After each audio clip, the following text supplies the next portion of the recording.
Okay,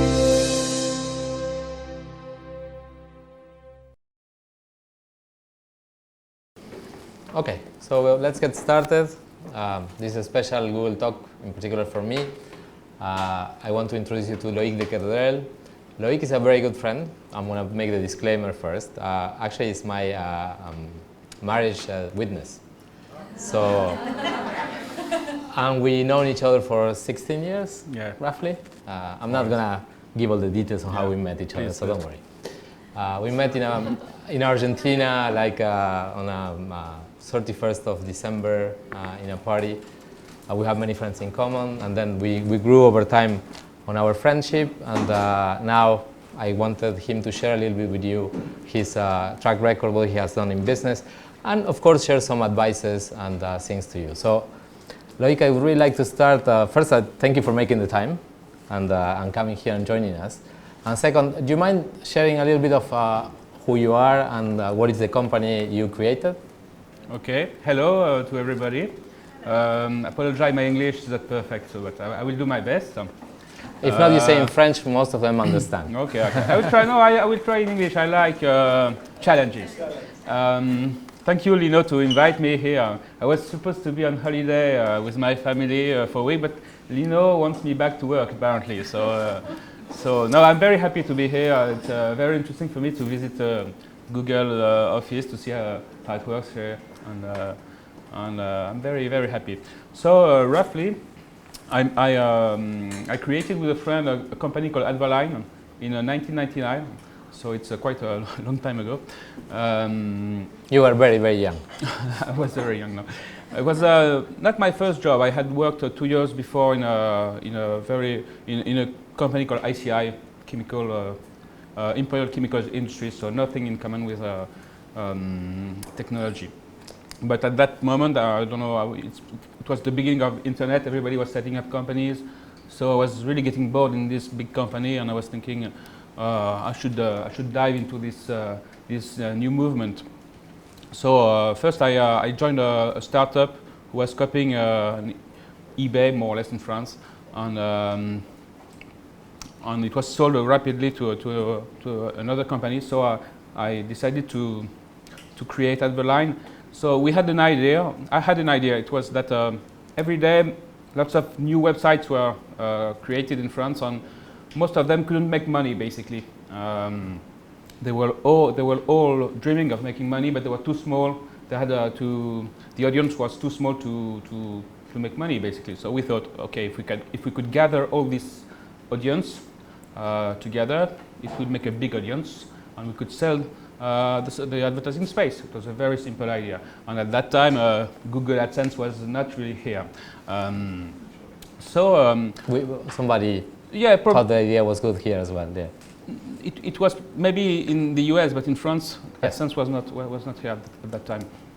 So we first started to develop a technology it was kind of an ad serving technology that could that make it easy for webmaster to subscribe, and I bought some advertising pages in geek magazines with a very simple message. It was webmaster subscribe Adverline and make money, and we had lots of success with this very simple advertising campaign. Hundreds of websites every week were subscribing because they had basically no solution to make money. And that was year 2099? Yeah, 2000 I would say. And so we were ready we had the stock of advertising space to sell, so we started to sell it to advertising agency, basically. And the strategy was to sell low price. So we created a micro-billing solution to enable this website, some of these websites to put a paywall, basically, on the pages. It was a very easy way to create this paywall. Just very easy way. So as money in advertising disappeared, paywall was the solution you came up with. Yes, paywall, but it was a macro billing, so it was a basically you had to dial a premium phone call you get a code, and you enter the code on the page, and you get the content. So it helped us to go through these 2 years, 2001, 2002, where the market was very, very difficult. And in 2003, when the market started again, we had no more competitor on the advertising part. They were all dead, basically, in France. And it was at that moment, it was a very special moment because the market started to be really bullish, and we had a very, very strong growth. And in some area, we didn't have enough space to sell. So we thought, okay, we don't have enough space to sell, so we're going to create this space. So we started creating space and creating websites, basically, and we became publishers in some area. The first website was Zona DSL. It was a comparator. Price comparison site. Yeah, price comparison site for ISP, because we had lots of advertisers at that time who were fighting for market shares in France. And then, because we had a very strong growth, I met someone who proposed me to make an IPO. Basically, it was really weird. I met a guy and said, "Oh, you should make an IPO." Oh, really? How does it work? I had no idea, basically. And well, you always have experts everywhere. So he explained me how it worked. I met people who know how it worked. And 1 year after, we raised 15 million euro through an IPO. And basically, it was to accelerate the movement towards publishing, because at that moment, Google was really ready with AdSense. And so that was 2007, 2008? No, it was 2006. And our strategy, which was to go to use the long tail, basically, of website to put it back on the advertising market. Google was on the cake, and we had to find quickly a new business. So I thought being a master of your website was the solution. So we raised that money, and we invested in websites that were some of were in our network. We have a very strategic vision of which websites were accelerating more than others. And so we invested maybe in 10 websites. Sometimes it was a minority stake, sometimes it was a majority stake. We acquired Société.com, I don't know if you know it, in France, Maison.com, more or less 10 websites. And we continued the development until 2012. And we sold the company actually to a French big group, and I'm still the CEO of the company. So it's now 4 or 5 years after. When I sold it, I thought I would stay 2 years and leave, and finally I'm still here. I don't know how it comes, but I'm still here. They still like you? Yeah. I don't know. They maybe don't like you? I don't know, but I'm still here. It was 4 years ago. I got married. I made 3 babies during that time. So I didn't waste my time. I guess it's not that common to. But I guess it's not that common that you find somebody with the track record and the expertise. So even if they wanted to find somebody else, I'm not sure we'll have the competencies, experience, and the insights. It's a very big challenge for big groups that don't have the internet culture to when they invest in smaller startups like us. It's very complicated to integrate them. That's a very big problem, and I still don't know. I'm ready to go actually, but I'm really scared of what they will do with the company after. That's all. And I'm very attached to more the than company. scared, you really care. You really are attached. Yes, but I think it's a very big challenge for big groups to integrate, because they have big process, and we are a very agile company, and it's a very big challenge.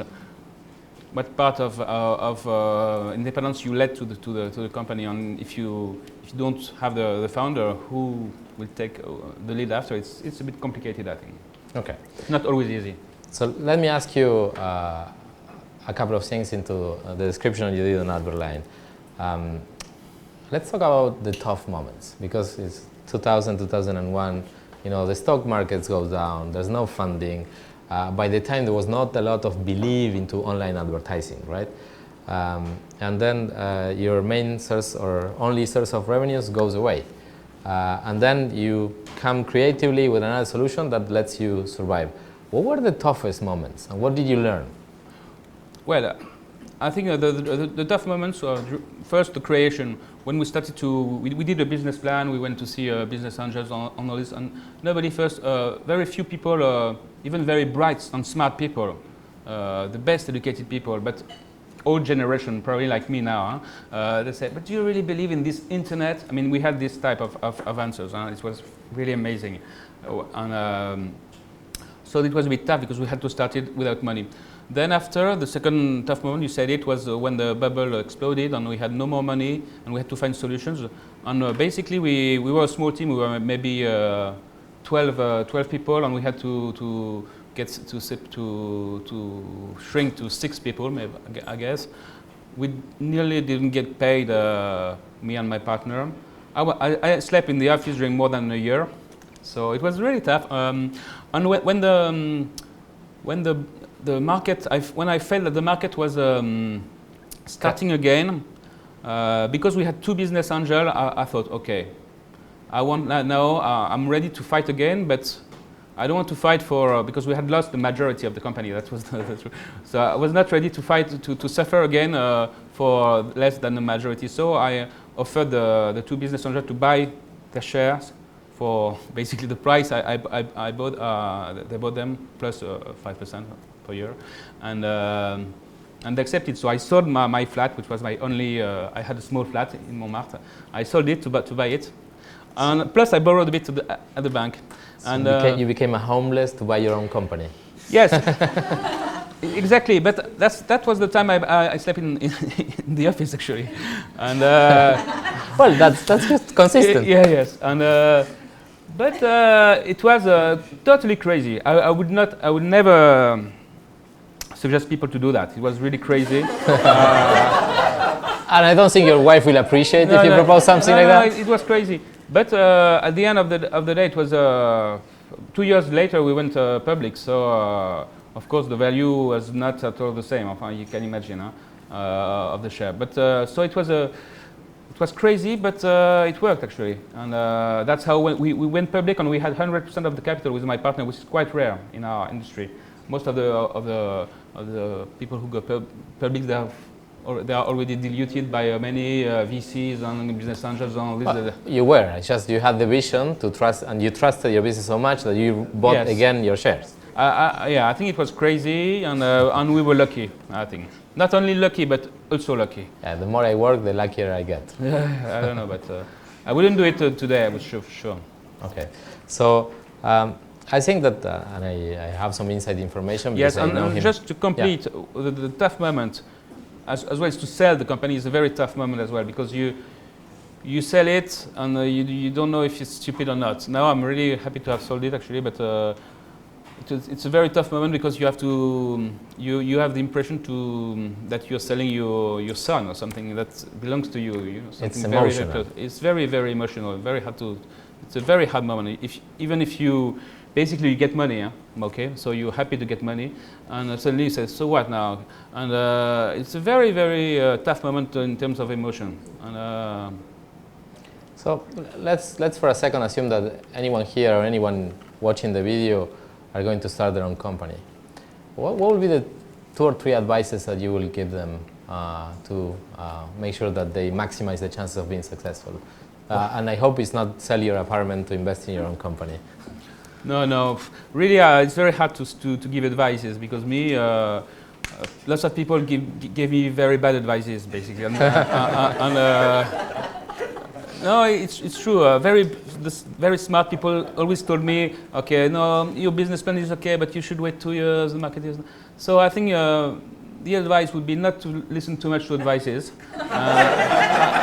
Except this one. No, and to follow your faith. If you really need to have the faith in something, in an idea, and you have to be really willing to to create your company. If you're not really ready, if you just want to create your company because it's fashionable to create a company because it's cool, it's you must be ready to suffer. And if you really have a vision and faith on a big wheel, you will not feel the bad moments basically. Huh? And so my advice is you have to follow your idea, and if your idea must be strong, not very smart, but very strong in you. And my advice as well is you have to take risks, but so the sooner the better, I would say. Because, for example, me today I have 3 children. I would not take the same risk. It was not a problem for me to sleep in my office 2 years. I had nothing. I had this little flat. So if you fail, it's not a big deal, you know. You fail, you lose. So the sooner the better, I think. Don't wait that your product is perfect before you go. Me now, I invest in many companies, and oh, that's come after. Yeah. Don't talk about that. Yes, no, but it's people who wants to have something perfect before go. No, you go, and you repair on board. You repair on board. So that's my advice. My advice as well would be it was for me very important to share the experience with someone. You must have a dream or a vision, and you have to share it with someone, because it's very, during the tough moment, if you are alone, it's a long journey, so it's very tough to be alone. Me, I could not have been alone. So I have a very good friend. He has a... Yeah, you can name him if you want. Yeah, Charles Costa. He's a very good friend. He has a very good temper as well. So, you have to share the adventure with someone who have the same value as you. Someone who will not kill you for money, for example, you know, or someone who say, okay, this is a bottle, this is not an orange, you know, because in some situations people say, no, sorry, it's not a bottle, it's an orange. You have to share value with your partner. And as well, for difficult moments, it's nice to have a partner, and as well to share. If you have the best moment, if you are alone, it's quite sad. If you have a, you know, so it's better to share. And then after, if you have a good team, I would say the hard thing is to get good people with you on the boat, which is such a beautiful boat at the beginning, and you need to have quality people on how to get them, because you know that all the best they either go to Google or set up their company. So how do you do? We are happy with that. We're happy they come to Google. That's a big problem. So how do you do? So you have to share your dream. You have to be very enthusiastic to make nice people come on board with you. You have to share your and you have to be nice to people, so that good people join your adventure, basically. I'm going to ask you a little bit now on your angel investments, and then start thinking about questions if you want to make, and then I'll give it to you guys. So, well, you sold the company, you still are the CEO of the company, but now, well, the bank account is a little bit better, and you are expanding your reach. Now, what is in your mind? What are you doing? How would you like to approach future investments and things like that?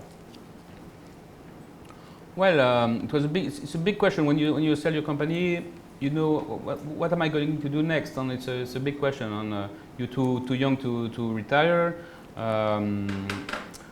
You have not updated your dreams, because when you create your company, when you're 25, I don't know, maybe you dream of going surfing on a beach, or if you had enough money to stop working. When you sold your company, you're nearly 40. And say, I don't want to go anymore surfing on a beach. Nobody's there. You know, so what? I'm too fat anyway. So it's too late. So you have to update. You have not updated your dreams. So it's a very big. It's kind of a trauma, you know. So it's very hard to readapt yourself to what am I going to do. So first I started to invest in companies. So. But it's a bit frustrating investing, because you invest and it's like they don't always give you money. No, we were quite lucky. I mean, I have invested. One of my first investment was sold to Google. It was a company called Moodstock. It was a visual recognition software, and it It was sold to Google. So we had good adventures. I had nothing to do with that, guys, by yet. the way. And but it's a bit frustrating when you are an entrepreneur. You want to lead your own boat, basically, yeah? And you don't want to put money in. You know, it's like buying a forest and wait 5 years so the trees grow. So, you know, it's not for me. It's not enough. So I think I will create something else. I'm not sure exactly what, but. But I know some of your side business and your personal passions. I had a few projects actually. Yes, Okay. I have a few projects, but for sure I will start again something big or not, but nice. Okay. That's. Guys, do you have any questions? I hope you understood what I said because it was a bit confused. No. If not, they have a cheapest Google Translate, so don't worry, they get everything. I have a question, but mainly on your current company. You were saying that you started making money from other streams of getting other streams of revenue from being a publisher. How is it working today? Is it the main source of revenue now, the publishing activity, or are you also still kind of competitor of AdSense, or how is it working today? Now, so the advertising network have changed. We are not anymore on the long tail. We have big websites we contract with big websites. So we have moved from the small websites to big websites, basically. So we have a more traditional advertising network business. It's still, I would say, nearly half of the business of the company, but it's a tough business because now in France you have to be quite big. We have 25 million unique users in France, and I would say it's the minimum not to lose money. I mean, so it's the growth is quite low. We're still on the micro billing. Is still a good business, but we have adapted it as well to the because PayPal now is everywhere. And you don't need to call anymore. Yeah, we have adapted it to put more service with the billing, because just the billing now big companies are on this market. So we try to put a layer of service with the voice, basically. You guys are on this market as well. We are everywhere, but it's still a good business, and I believe in billing services through voice. And publishing is still good, and we have one website that make the money for the others. I would say we have a leader in. Society.com is still making good money. Basically, we are selling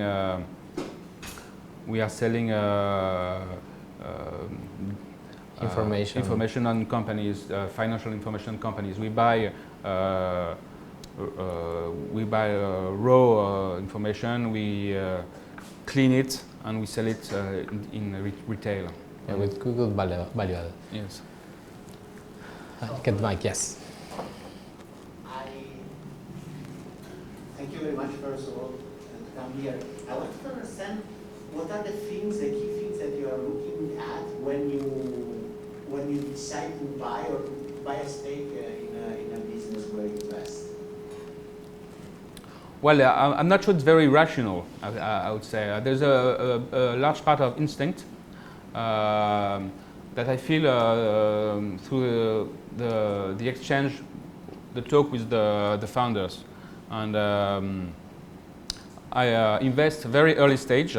So I would say normally the statistic is you invest in 10 companies and one goes very well and most of the others died.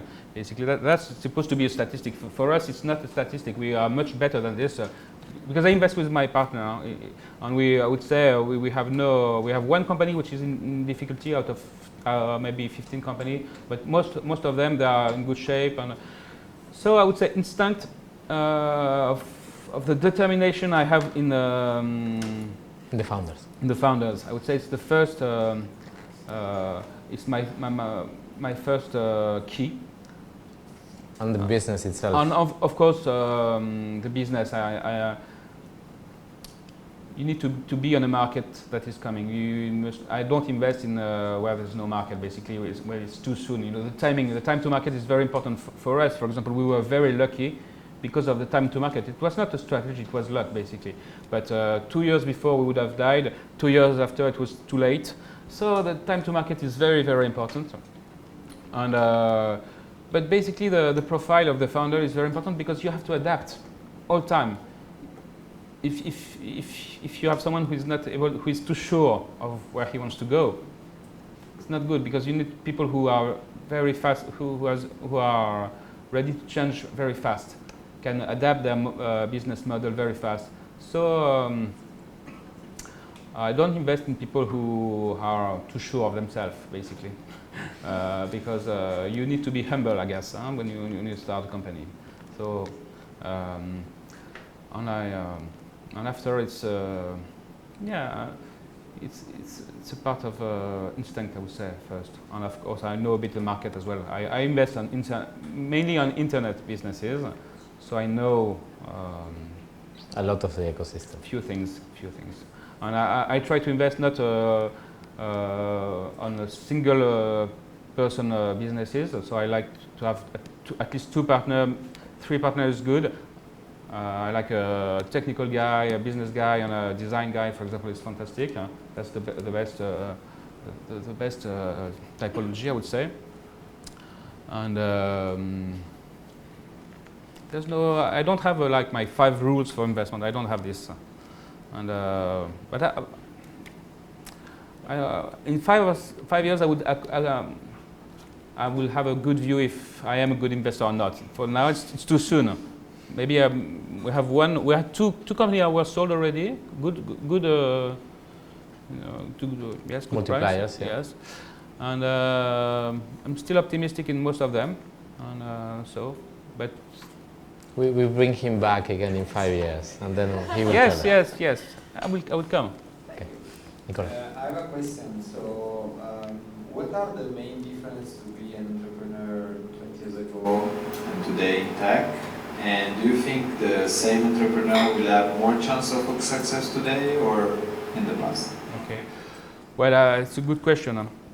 For me, I find it it's much harder today than 20 years ago, because 20 years ago there was a big thing. It was internet was new, so this disruption was so huge. You don't find this disruption today. I mean, so even someone stupid would jump into the water and would follow the current and would do something, I would say. It's a bit of a joke, but it's not totally a joke. If you are in the right moment, now I find it very difficult. Why? Because all the smart people going out of big university, big business school, they all create companies. They all read the same newspaper. They work for Google. No, but or they work for Google. It's true. So you have I receive maybe 10 business plan every week. People who want to raise money. Quality of people is amazing. The business plan are fantastic, and it's very hard to find space. You have so many bright people, smart people who create company today. I mean, I'm sure they will not all success for sure. So I find it more difficult now than 20 years ago because you have much more people and you don't have such a big disruption. Maybe I was saying to Lino, I would say blockchain is very interesting. Yeah, blockchain for me is probably the big disruption in my opinion. But the other disruption are like extension of previous disruptions, I would say, like mobile, video, and all this. But big companies are already there. You know, you have to go on a. It's very nice when you go on a market not mature, on a bit chaotic, where big companies, big organizations are not. It's not easy for them to. So I would say blockchain is perfect for this. I would say. Yeah, actually, my question was related to blockchain. What do you think about the whole? People say it's a bubble, and some people say it's a new technology.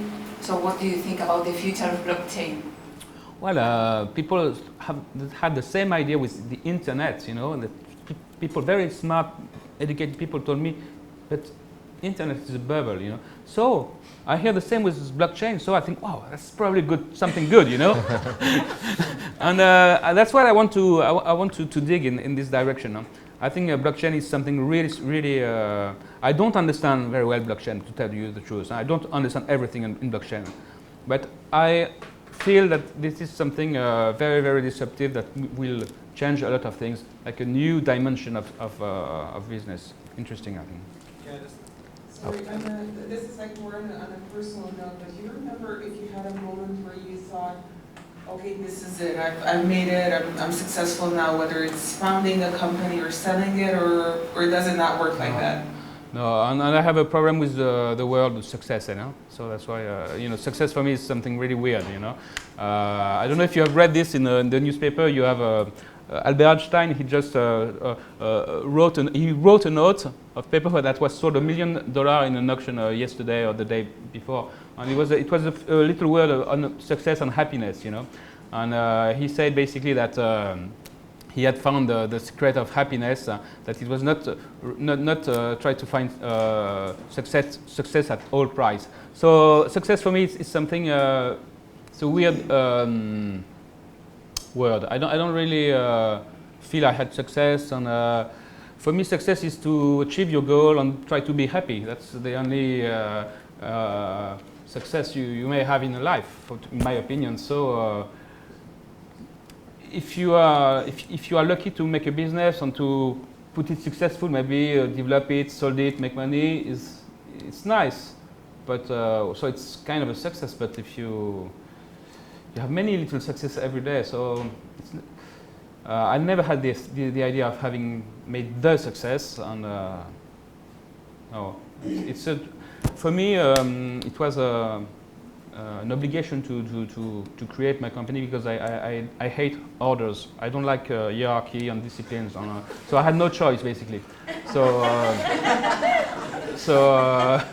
so that's why I created the company. So it was not a success; it was a survival thing, you know. So in a way, it was I survived in a way. So. Oh, you did well. You survived well. No, my idea was that we were lucky, very lucky. I was saying we were very lucky. It's not only luck, but we were very lucky in all the stories. And I think I'm a very lucky person. And but luck is, of course, being rapid in grabbing opportunities, for sure. But so I grab opportunities if I can, of course. Karik. And just, so your company has been bought by the French Post. Yes. So speaking about change of culture and hierarchy from owning a company and being the CEO of a company which has been bought by La Poste. Yes. What it is?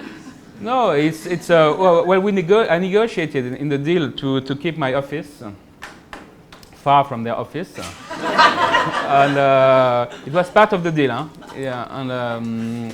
They respected that. I worry that they watch this, so this is to preserve the culture. No, I'm very, and it's a big challenge for companies to.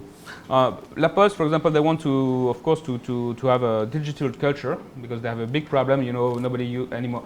The stamps business, which is a 20 billion euro turnover in France, is decreasing 10% a year. So it's wow. What do? You have to find solutions. So what the strategy is to buy companies. Digital companies to prepare the future, but how do they integrate that? They have not, in my opinion, answered this question. On the fact that we're still here, it's that okay, what's going to happen when we're going to leave? Because the culture is so different, and we fight to keep our culture. Basically, we fight to a certain extent. Basically, I would say. We fight, we say, we think it's a good idea to let us very far from you. If you want to keep the good people, they're going to leave. If you put too much hierarchy, too much processes, they don't want. But they succeeded on this, right? You still they succeed, but it's a big challenge for them. It's a big challenge. Because I read something about the L'Oréal CEO today, who said that digital culture come from the ground, not from the top. You can't say, I want my group to have a digital culture now, and you say, do it now. It doesn't work like this. It grows from the ground. Big challenge, I would say. But then they're not too bad, huh? They're not too bad in doing this. Any last questions, guys? No? If not, we're going to do something very important. We're going to embark Loic to be a mentor for Google as well. Thank you, Nicola, for the T-shirt. I love that, Lino. Okay. Thank you very much. Next time he comes, he can mentor a few startups here in the MENA region. I love Google. I bought shares. I love Google. It's true. Thank you so much.